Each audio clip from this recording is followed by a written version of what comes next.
मेरे प्यारे भैया बहन, मैं प्रथम वीडियो में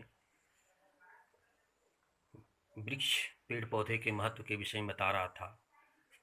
आज हमारे वातावरण के लिए पेड़ पौधे कितने महत्वपूर्ण हो गए हैं, इसके संबंध में आप सभी को कुछ जानकारी मिल चुकी होगी। जैसे कि वातावरण की विषाक्तता जो विष फैला हुआ है, इसके परिशोधन में ही वृक्ष वनस्पतियों की असाधारण भूमिका होती है। मनुष्य जिस विष गंदगी को शरीर विकार को कार्बन डाइऑक्साइड के माध्यम से श्वास द्वारा बाहर निकाल देता है, वृक्ष उस गरल का पान करते हैं। गरल का अर्थ होता है विष, तथा बदले में स्वच्छ ऑक्सीजन का जीवन तत्व सतत छोड़ते रहते हैं। औद्योगिकरण से उत्पन्न प्रदूषण को वृक्ष अपने भीतर अवशोषित कर लेते हैं। आज उद्योग धंधे इतने बढ़ गए हैं कि आपको खुद मालूम होगा कि कार्बन डाइऑक्साइड की मात्रा कितना फैल गई है। इसके लिए पेड़ पौधे कितने महत्वपूर्ण हैं, तथा परिशोधित करके स्वच्छ स्वास्थ्य संवर्धक प्राणवायु वातावरण में बिखेरते रहते हैं। मनुष्य की भौतिक स्मृति भी प्रत्यक्ष रूप से हरितिमा संवर्धन के साथ जुड़ी हुई है। प्रकृति मनुष्य के साथ देती रही है, प्रकृति मनुष्य का साथ बराबर देती रही है। समय पर मौसम में व्यवहारिक न हो, वर्षा उचित परिणाम में होती रहे, तो इस संतुलित चक्र में समृद्धि पर भी विशेष प्रभाव पड़ सकता है। इस वर्ष खुद देखिए वर्षा ठीक हो रही है तो हमारी फसल भी अच्छे हो रहे हैं, लेकिन विशेष वर्षा भी हमारे लिए खतरनाक साबित हो जाती है। संभवतः यही कारण है कि भारत ही नहीं अन्य देशों में धर्मों में वृक्षारोपण का को उपासना की भांति एक पावन पुनित कर्तव्य माना जाता है। आप लोग देखे होंगे कि पीपल के वृक्ष इत्यादि वृक्षों की हम लोग पूजा करते हैं, वो आदिकाल से चलते आ रहा है। इस तरह भारतीय वृक्षों की महत्ता से सुपरिचित हैं हम लोग हैं। उन्हें देवताओं की भांति अनुदान देने वाला मानकर हरितिमा संवर्धन के लिए प्रयत्नशील रहते हैं। वृक्षों के प्रति कितनी अधिक श्रद्धा हम लोगों की रहती है, हम लोग खुद जानते हैं। इसका प्रमाण अनेकों ग्रंथों में भी मिलता है। जैसे अजुर्वेद में देखिए, आज्यम बहंतीर मृतम प्राया कोलालम प्रीस्तुतम स्वचास्यर्थार्थ पर्यतते पितृण। अब देखिए, हम लोग पेड़ पौधे को पितृ को संतुष्ट करने के लिए भी लगाते हैं। इसी में कहा गया है कि पुष्टि प्रदाता दूध और सब प्रकार से स्रवित रसों से युक्त उत्तम रसायन आदि को धारण करते हुए मेरे वृद्धजनों पितरों को तृप्त करते हैं। जो हमारे कुल होते हैं, वृद्धजन तृप्त करने का माध्यम भी एक वृक्ष भी होते हैं। अग्नि पुराण में ऋषि प्रवर ने एक पेड़ लगाने तथा उसे विकसित करने को 10 पुत्रों के पालन पोषण की भांति कल्याणकारी पुण्य फल देने वाला माना है। देखिए, अगर आप एक पेड़ पौधा लगाते हैं, उसके पालन पोषण करते हैं, तो वह वृक्ष आपके 10 पुत्रों के बराबर काम करता है। भारत में तो आंवला, पीपल, आम आदि वृक्षों की प्रतीक उपासना का भी वर्णन मिलता है। यह वस्तुतः वृक्ष वनस्पतियों को संरक्षण एवं पोषण देने के तथ्य के ही प्रतिपादन भर है। ठीक है, भारत ही नहीं अन्य देशों में भी वृक्ष उपासना के प्रति लोगों की श्रद्धा किसी न किसी रूप से आज भी बनी हुई है। ब्रिटेन में गैलिक भाषा में देवदारू को दशक कहा जाता है तथा ओक के वृक्ष को बलूत के नाम से जाना जाता है। यहाँ की कुछ जातियाँ इन वृक्षों की विविधता पूजा श्रद्धा पूर्वक करती है। मेक्सिको तथा मध्य अमेरिका, स्वीडन और नॉर्वे में लंबे समय तक साइप्रस एवं खजूर के पेड़ों की पूजा होती है। जैसे कि भारतवर्ष में पीपल, बरगद, बेल इत्यादि वृक्षों की पूजा होती है, उस तरह विदेशों में भी बहुत तरह के पेड़ों की भी पूजा की जाती है।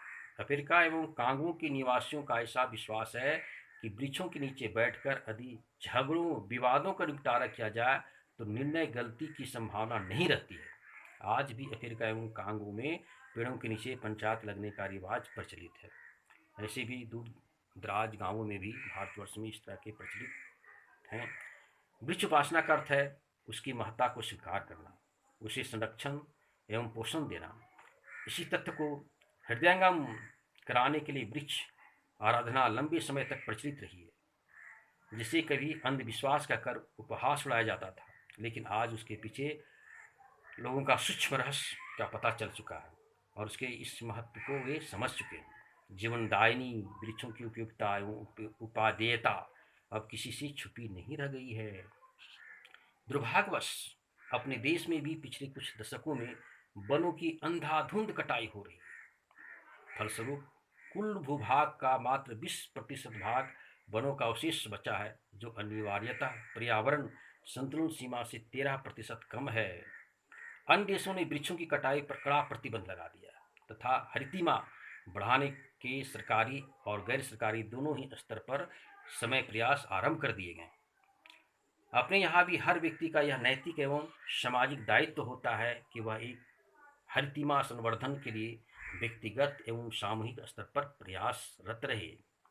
वृक्ष काटने संबंधी कानून तो बने हैं, पर जन स्तर पर भी आंदोलन चलाया जाना चाहिए। व्यवहारिक स्तर पर कुछ रचनात्मक कार्यक्रम भी हाथ में लिए जा सकते हैं। वृक्षारोपण की दिशा में अधिक उत्साह के साथ हमें अपने से भी प्रयास करना चाहिए और आम जनता को भी इसमें आगे आना चाहिए और इसका रचनात्मक कदम बढ़ाना चाहिए। गाँव में घरों के आसपास कुछ जगह खाली पड़ी रहती है, उस खाली जगह में पेड़ लगाए जाएं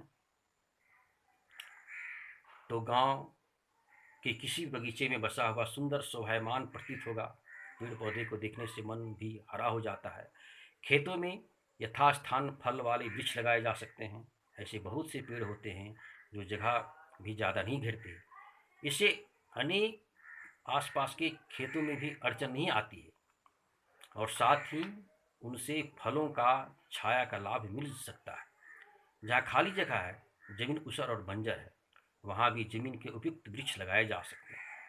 फिर जमीन में कौन सा पेड़ लग सकता है, यह जानकारी हो तो पहाड़ों पर भी वन संपदा उगाने का लाभ उठाया जा सकता है। जैसे भी मेरा गांव का नाम बभनबे है, यहाँ एक हम लोग गांव के नीचे पहाड़ के नीचे बसे हुए हैं। बड़ा सौभाग्य है, हरितिमा प्रतिदिन दर्शन हो जाती है और पहाड़ हरियाली से सजी हुई है, दुल्हन सा लगती है, इसे देखकर बड़ा आनंद भी आता है। इसके साथ यह बात भी ध्यान देने योग्य है कि पेड़ लगाने के बाद निश्चिंत हो जाने से काम नहीं चल सकता। यह तो लकीर भर पीटना हुआ। वृक्षारोपण के साथ साथ उनके खाद पानी, निराई गुड़ाई, बाढ़ रखवाली और साज संभाल की व्यवस्था भी करनी चाहिए।